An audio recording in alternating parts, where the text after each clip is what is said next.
primary red light on my headlamp is dead. So sorry, you're gonna have to deal with this bright white light.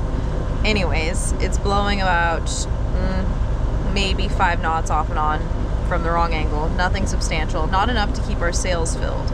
So we have the engine on, which honestly isn't the worst thing in the world because it's very reassuring to know that it works. After everything we dealt with last season, it works and it's going strong. We have Peter ahead of us, about 1.5 nautical miles, so we should be taking his stern within the hour. I'm planning on passing him up, little does he know. Our first anchorage is going to be Refugio, which is on Guardian Angel Island. It feels really good to be out here. I'm on the first watch, very excited. And yeah, it's gonna be a good cruising season, I think. I am very wet now. Did not expect this. Oh boy. Peter says that there's wind, and I am feeling a good enough breeze to unfurl our head sail and hopefully get sailing again. So we're gonna give that a shot. Hopefully it stays true.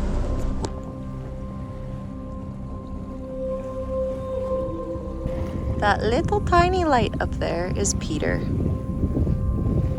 I hope we can catch up to him. So we had a casualty on our first sail of the season. I'm so bummed. It still works, but the front screen is cracked. I accidentally fumbled it when I was trimming sails, and I'm very sad. Chris assured me, he came up for a brief moment, he assured me that we do not need to buy a new one, we'll just buy a case and everything will be okay, but I feel bad and already want to replace it. So yeah, subscribe, check out our Patreon, become a member, help fund the new camera. I'm so sad. Okay, bye. Bye, Kessel. Told you I was gonna pass you. All right, well, we are sailing again. We're close hauled, wind's coming off of our port bow, but we are doing about 6 knots in about 9 to 10 knots of breeze. Just about 1 o'clock in the morning, our first night after leaving Peñasco. And it's lovely to have the engine off. Got Kessel right behind my starboard stern, and he is pretty sure motoring. We are over halfway, we've done about 60 miles, got about 30 to go, and should be in Refugio in about 9 hours.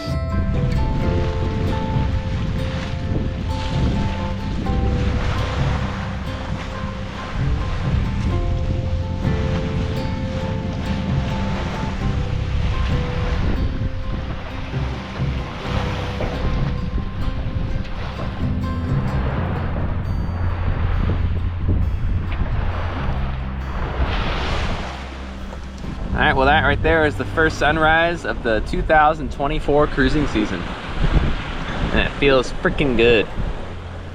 We got full canvas up, we got our anchorage about 10 miles off the bow, and we're just cruising. Marissa broke the GoPro. It's an eventful night. Actually got rained on quite hard last night at one point. But no, things are good, and that is freaking pretty. God damn it, this is pretty.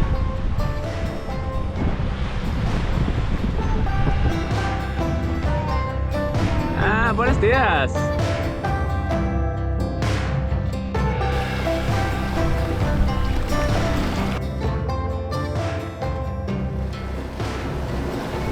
Going through the slot right now.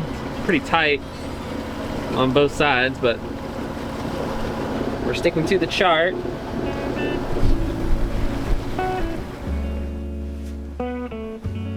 After an easy 105 nautical mile jaunt south, we set our hook in Refugio Anchorage around 8 a.m., a truly epic place to spend our first day back in the slow life.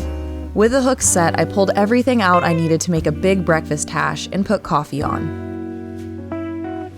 I quickly scarfed down breakfast so I could hop in the shower and make use of the hot water created by the engine from our last hour of motoring. There's nothing like the sheer bliss of hot, fresh water cascading down your tired body after an overnight passage. I was fed, clean, and slowly easing into the day. And that is right around when Peter showed up asking for coffee. Once caffeinated, he abandoned ship and we got ready to explore this slice of paradise. Okay, bye. Refugio is the huge bay on the northern tip of Isla Ángel de la Guarda, flanked by 3 smaller islands. We anchored close to Isla Mejia, making it easy to get to shore. The little uninhabited island had a flat marshland in the center with tall cliff sides adorned with cactus. We walked to the vista overlooking the anchorage. It felt good to move our legs again, but Avocet was begging for us to return as she sat peacefully against the rugged landscape. I'm not wearing adventure shoes. I am.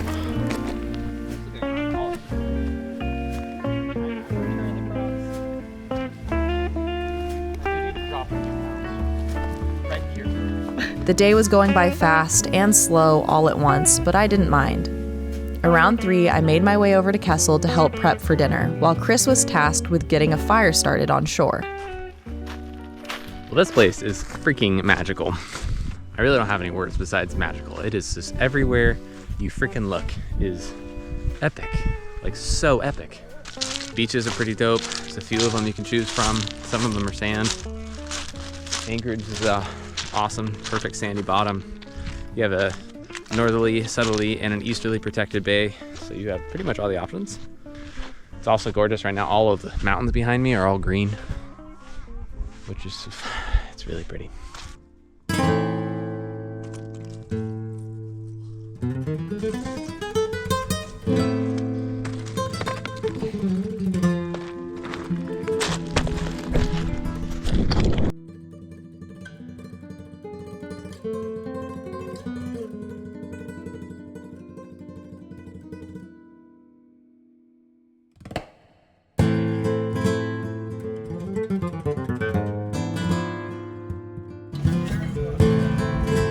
Hang on.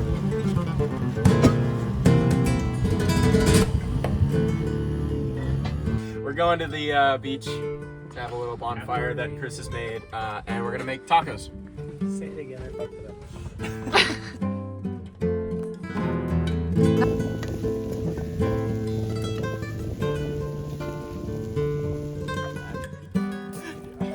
Peter learned from his experience last year. Yeah.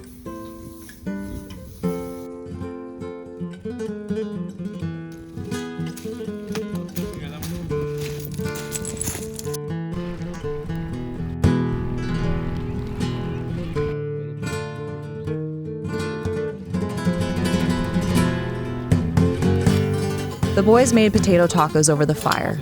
It was a simple but delicious dinner under the setting sun. Around the time Peter attempted to make peach cobbler, the full moon rose over the rocks behind Avocet. It was truly spectacular, and as the boys continued to chat about sailing, I started to get more horizontal along my blanket, listening to the cackling fire, the sea lapping on the shore, and the boys chit-chatting. This is the moment where it finally set in. We were cruising again. We were there, we were happy, we were living our best lives, and it was only just the beginning. Oh, and Peter totally burned the cobbler, but tried to eat it anyways. It was. We tried. It was cobbler. Oops. Oh yeah, you do know that jar.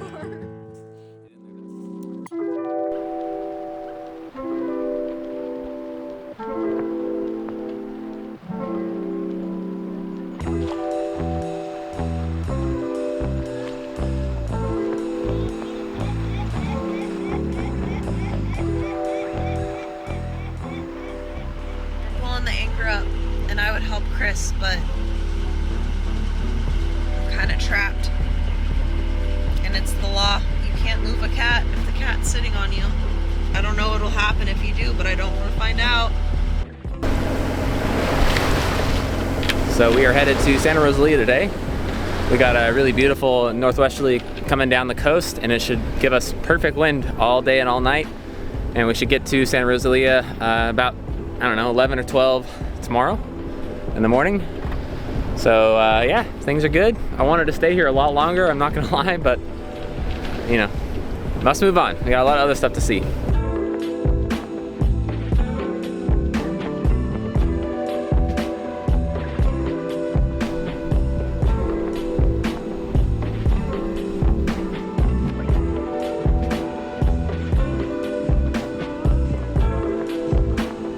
Course was set for our next destination, Santa Rosalia, a cute French mining town just above Mulegé, full of history and quaintness. But first, we had another 150 nautical mile sail ahead of us, which turned out to be a tad sportier than anticipated, with sustained 30 knots behind us and a whole lot of holding on tight as Avocet surfed down the following seas. But all of that is next on Sailing Avocet. All right, well, we are hauling butt right now.